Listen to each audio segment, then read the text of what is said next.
In the famous words of Judge Lynn Toller, never, ever, ever let a man tell you or show you more than once that he don't want you. Get it together.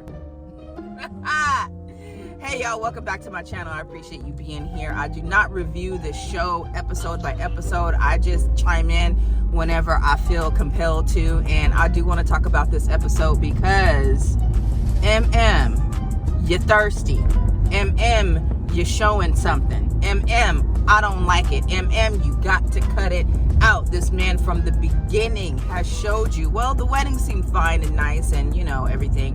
But after that, this man has slowly been showing you that he has announced to everybody at the table in person with the therapist that he does not want to be intimate with you. That man there's something about you that he is not attracted to. It's just something. He can't help it, right? He don't want you like that. What you cannot do as a woman, as a beautiful, established woman do, is continue to seek approval, to be aggressive, if you will. Now I understand where the aggressive comes in, because listen, if a man is telling you he don't want that, but yet you still in his face, that could be considered a little bit aggressive. I personally would use the word persistent because you're not in any real danger. Ikechi, let's just be real.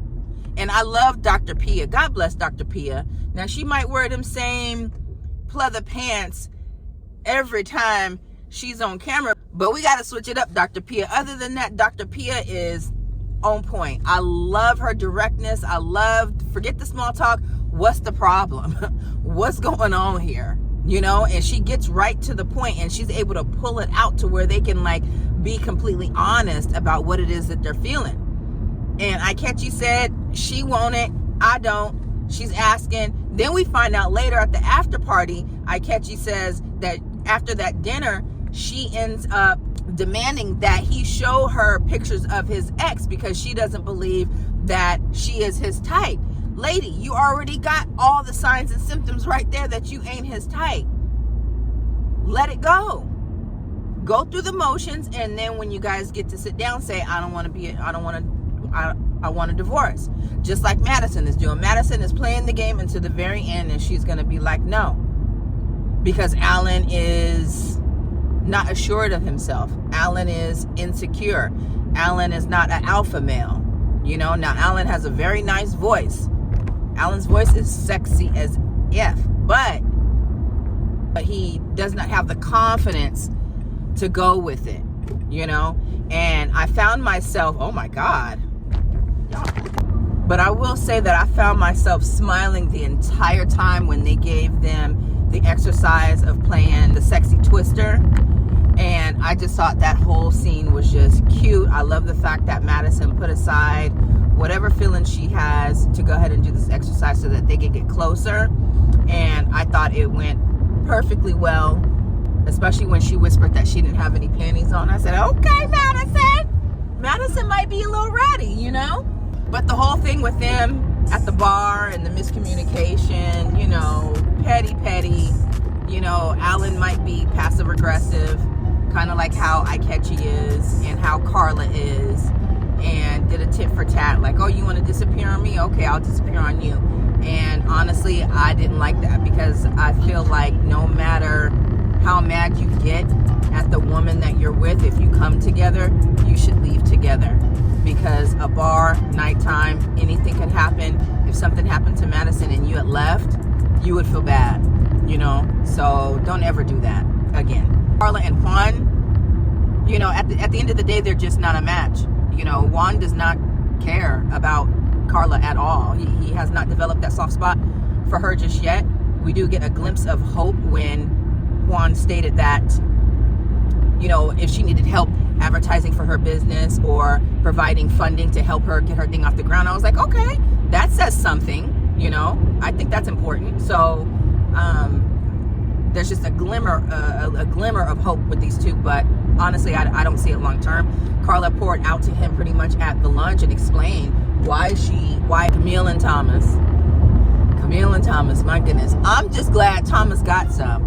I think I figured out why Thomas and why David have been quiet, and Allan have been quiet.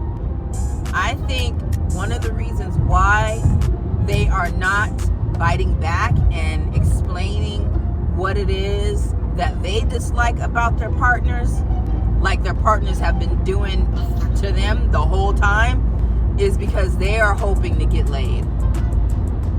That is why. Because they know if they say anything that might hurt their feelings or may pop their ego a little bit, that might turn them off. But I think in this case, it might actually do the opposite. And I need these men to freaking stand up for themselves and to voice their concerns just like their women are doing. You know, take that risk. Because at the end of the day, y'all are starting to look like simps to me. Camille and Thomas, again, back on the whole swag thing. And do you guys notice the songs that they play that correlate with whatever the situation is? It was a song called Swag, Swag, Swag while she's taking him to the jewelry store. And I'm like, do they have like musicians on standby to create these dumb songs to fit the narrative for what's going on? Because it'd be too funny. It'd be matching and it'd be horrible. And it's like, I know that song ain't going gold. That song ain't even going plastic. She takes him to, well, before that, they get a little spicy. Thomas gives her a massage, which looked really, really nice. Camille was kind of feeling it. Camille, this is what bothers me about Camille. The fact that she literally has zero swag, no sex appeal, no, the way she said, so I guess, you know, we had a massage, I guess we'll take it to the next level. And it's like, who does that? Like, you sit down and you discuss, okay, now it's time for us to move to the next level. I want to be intimate with you, husband. Really? You couldn't just turn around and say, let me give you a massage too, and then start touching him on his nether regions and then let it flow? But to turn around and have a conversation like, okay, now it's time to do it. Square, lame, swagless. Come on, Camille. Oh, and Tom with his old square behind. Okay, let's go. I'm excited.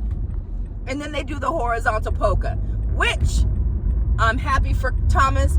And I believe that Thomas put it down on Camille, so much so that Camille is willing to buy this man some jewelry. She got him at the grocery store. She like, okay, now you can put it down.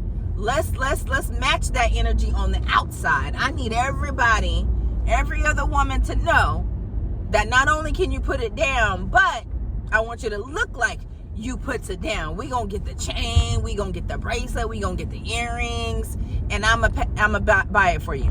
And she said she wasn't willing to buy the whole get up, the whole costume outfit, but she got the earrings and that touched Thomas, you know? So I believe because of that, Thomas handled business in the bedroom. She did kind of mention that, you know, she wanted to spice things up a little bit beyond. So maybe Thomas was maybe a little held back, or maybe he didn't, you know, bend her over. He didn't have the Timbs on while doing it, you know, that type of thing. Maybe she just needs a little bit more oomph to it, but he did enough for her to buy him some earrings, some diamond earrings. So we'll see where this goes. You know, hopefully she could just leave him alone with the whole swag effect. Like, at this time, she's playing Build-A-Bear with this man, and it's actually very annoying to see and frustrating, because it's like a chain is not gonna make him more hood. You know, the man's mannerisms are just not of that. And she's slowly but surely trying to change things about him and add to him. And I don't think there's anything wrong. Like, I've dated men before who are horrible dressers. So what I did was, instead of complaining about it, I just went and bought them what I wanted them to wear. Problem solved, you know? And I guess that's what she's doing. But I have a feeling like Camilla's not going to stop. I think that once you start allowing another person, whether it be your wife or your husband, girlfriend or boyfriend, regardless of the gender, they're going to feel compelled to start changing everything that they don't like, because you're giving them the permission to change who you are. And I don't think that's going to be good for the relationship long term. David and Michelle, David's friends. I think David's friends at the bowling league solidified for Michelle. This ain't it. I'm not spending my evenings and weekends at the bowling alley with Uncle Fester and them. This is not the life I saw for myself. And listen, I can't say I blame her. She sees low class. She wants opulence, demure, luxury. You know what I'm saying? And she's not about to let David come in and take everything that she's worked hard for away. Because I tell you one thing, it is a thing. Men can be intimidated by women. Right now, he is showing a lot of understanding. He's okay with this, with her lifestyle and things like that. It's not getting to him. But I feel like Michelle, and she explained it very, very well with Dr. Pia, that, you know, what he's giving is not what she wants. And at some point, she's going to have to come down to his level to compromise.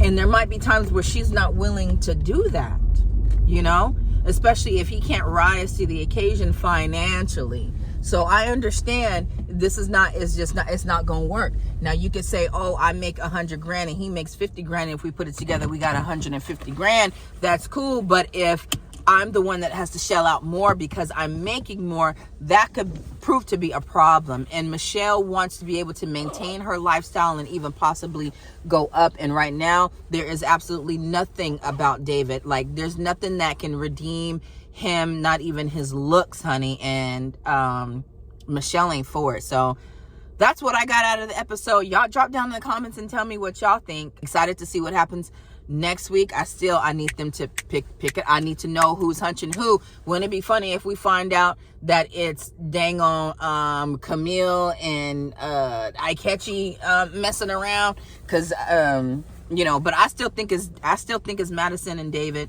doing their thing. But it would be funny if it's somebody completely different that we didn't expect, you know. But anyways, if you're still here, I thank you so much for watching. Hit that like button, hit the subscribe, and I will chat with y'all later.